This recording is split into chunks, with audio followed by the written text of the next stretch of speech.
নমস্কার। আচ্ছা, কিডনি রোগীদের জন্য সিবিসি টেস্ট করা কি প্রয়োজন? মানে সিবিসি মানে কমপ্লিট ব্লাড কাউন্ট, এবং এটা কেন করা হয়? করলে আমাদের কি উপকার? আমরা প্রায়শই দেখি যে ব্লাড টেস্টগুলো অ্যাডভাইস করা হয়, তার মধ্যে সিবিসি ইজ এ কম্পোনেন্ট। এটার প্রয়োজনটা কি? আসলে সিবিসি মানে কমপ্লিট ব্লাড কাউন্ট। আরেকটা টেস্ট আছে, সেটাকে বলে কমপ্লিট হিমোগ্রাম। এই দুটো সম্পর্কে আমি এই কারণে বলছি, মানে CBC and complete হিমোগ্রাম is more or less একই সাথেই আমরা অর্ডার করে থাকি। সিবিসিতে আমরা কি দেখি? সিবিসিতে আমরা দেখি যে হিমোগ্লোবিন কত আছে, টোটাল লিউকোসাইট কাউন্ট কত আছে, প্লেটলেট কাউন্ট কত রয়েছে, এবং এই লিউকোসাইটের যে ডিফারেনশিয়াল, মানে টিসি, ডিসি বলি আমরা। ডিসি মানে ডিফারেনশিয়াল কাউন্ট, মানে আমরা তো জানি লিউকোসাইট মানে তাতে ৫ টা ধরনের সেল থাকে। Neutrophil, monocyte, eosinophil, then also the basophils, এরকম। অ্যান্ড টোটাল ৫ টা যে সেল কম্পোনেন্ট আছে, তাদের ডিফারেনশিয়াল কাউন্টটাকে আমরা মেজার করি। এই টোটাল ডিফারেনশিয়াল কাউন্টটাও কিন্তু আমাদের কাছে খুব important in assessing any kind of problem, haematological problem. কারণ এই যে সেলগুলো যারা ব্লাডের মধ্যে রয়েছে, তাদের প্রপোর্শন চেঞ্জ হলে আমরা অনেকগুলো জিনিসের ইন্ডিকেশন পাই। সিকেডিতে সিবিসির মধ্যে সবচেয়ে ইম্পর্টেন্ট কম্পোনেন্ট হচ্ছে হিমোগ্লোবিন। কারণ হিমোগ্লোবিনের মাত্রার তারতম্য দেখে আমরা বুঝতে পারি যে একটা কিডনিতে কোনো আয়রন ডেফিসিয়েন্সি, অথবা একটা কিডনি অসুখের এরিথ্রোপয়েটিন ডেফিসিয়েন্সি বা কনকমিটেন্ট আয়রন ডেফিসিয়েন্সি আছে কিনা। কারণ আমরা জানি যে সিকেটিতে iron deficiency and erythropoietin deficiency দুটোই হচ্ছে অ্যানিমিয়ার কারণ। সুতরাং সিবিসির ফার্স্ট কম্পোনেন্ট হচ্ছে হিমোগ্লোবিন। আমরা সবাই জানি যে নর্মাল হিমোগ্লোবিন ইন সিকেডি ১২ থেকে ১৩ রেঞ্জে থাকা উচিত। কোনো কারণে সেটা যদি ১০-এর নিচে নেমে যায়, we have to act on this. So সিবিসির হিমোগ্লোবিন কম্পোনেন্টটা আমাদের আউট করবে। এবার তার ডিটেলসটা বোঝার জন্য আমাদের হিমোগ্রাম দেখতে হয়। আমি সেটাতে পরে আসছি। নেক্সট সিবিসির কম্পোনেন্ট যেটা, সেটা হচ্ছে total count and differential count. আমরা জানি যে ক্রনিক কিডনি ডিজিজ একটা কি বলবো, একটা inflammatory conditions, and chronic kidney disease as immunocompromise state, because chances of any kind of infection, সে নিউমোনিয়া হোক, ইউরিনারি ট্র্যাক্ট ইনফেকশন হোক, অনেক বেড়ে যায় সিকিডি থাকলে। তো সেই জন্য total count and differential count আমাদের বুঝতে সাহায্য করে যে আমাদের কোনো শরীরে ইনফেকশন আছে কিনা। যদি ইনফেকশন থাকে তাহলে টোটাল কাউন্ট বেড়ে যাবে। আর সেটা যদি খুব অ্যাকিউট ব্যাকটেরিয়াল ইনফেকশন হয়, তাহলে নিউট্রোফিল প্রপোর্শনটা সেটা সাংঘাতিক রকমভাবে বেড়ে যাবে। So DC and the TC helps us, মানে total count and differential helps us to understand যে কেন কাউন্টটা বেড়েছে, কোনো ইনফেকশন এক্সিস্টিং আছে কিনা। যদি কোনো অ্যালার্জিক কন্ডিশন হয়, ব্রঙ্কিয়াল অ্যাজমা বা রেসপিরেটরি অ্যালার্জি হয়, তাহলে ইওসিনোফিলের মাত্রা বেড়ে যাবে। গ্রানুলোমাটাস ডিসঅর্ডার হলে মনোসাইটের অ্যামাউন্ট বেড়ে যাবে। তো এইরকমভাবে আমরা বুঝতে পারি যে এক্স্যাক্টলি কোন ইনফেকশন বা কিছু থেকে আমাদের এই সিকেডির সঙ্গে সেই জিনিসগুলো কনকমিটেন্ট আছে কিনা। আর একটা থার্ড কম্পোনেন্ট অফ সিকেডি হচ্ছে প্লেটলেট কাউন্ট। আপনারা নিশ্চয়ই জানেন যে ক্রনিক কিডনি ডিজিজ হলে আমাদের একটা প্লেটলেট ডিসফাংশন হয়, because of the uraemic toxins are not good for platelet aggregation and the platelet membrane function. তো এই যে প্লেটলেট ডিসফাংশন, যেটা থেকে আমাদের ব্লিডিং টেন্ডেন্সি হয়, যেটা থেকে আমাদের অনেক রকমের ইন্টারনাল গাট ব্লিডিং হতে পারে, সেই পার্টগুলো কিন্তু প্লেটলেট কাউন্ট থেকে বোঝা যায়।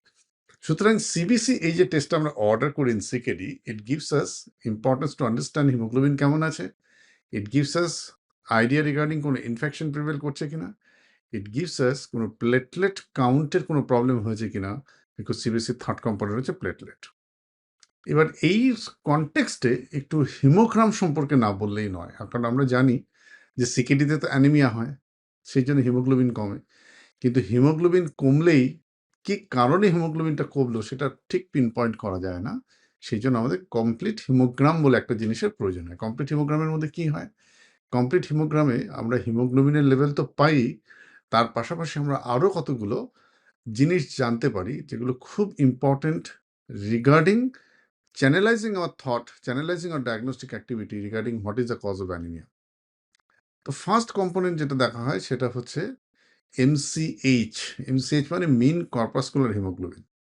সেকেন্ড দেখা হয় এমসিএইচসি, মানে মিন কর্পাসকুলার হিমোগ্লোবিন কনসেন্ট্রেশন। তারপর দেখা হয় এমসিভি, মানে মিন কর্পাসকুলার ভলিউম। তাহলে এই যে তিনটে component, mean corpuscular volume, mean corpuscular haemoglobin and mean corpuscular haemoglobin concentrate, এই তিনটে জিনিস আমাদেরকে আইডেন্টিফাই করতে সাহায্য করে যে কজ অফ অ্যানিমিয়া, যে কজ অফ লো হিমোগ্লোবিনটা কি। যদি হিমোগ্লোবিনটা আয়রন ডেফিসিয়েন্সির জন্য হয় প্রধানত, তাহলে কি হয়, হিমোগ্লোবিনের ভেতর হিম পোর্শনটা তৈরি হয় না, সেই জন্য হিমোগ্লোবিন মানে আরবিসি গুলো সাইজ ছোট হয়ে যায়, সেটাকে বলে মিন কর্পাসকুলার ভলিউমটা ছোট হয়ে যাবে। আমরা এই কন্ডিশনকে বলি মাইক্রোসাইটিক। বুঝতে পেরেছেন? Microcytic hypochromic anaemia. কারণ মাইক্রোসাইটিক কেন?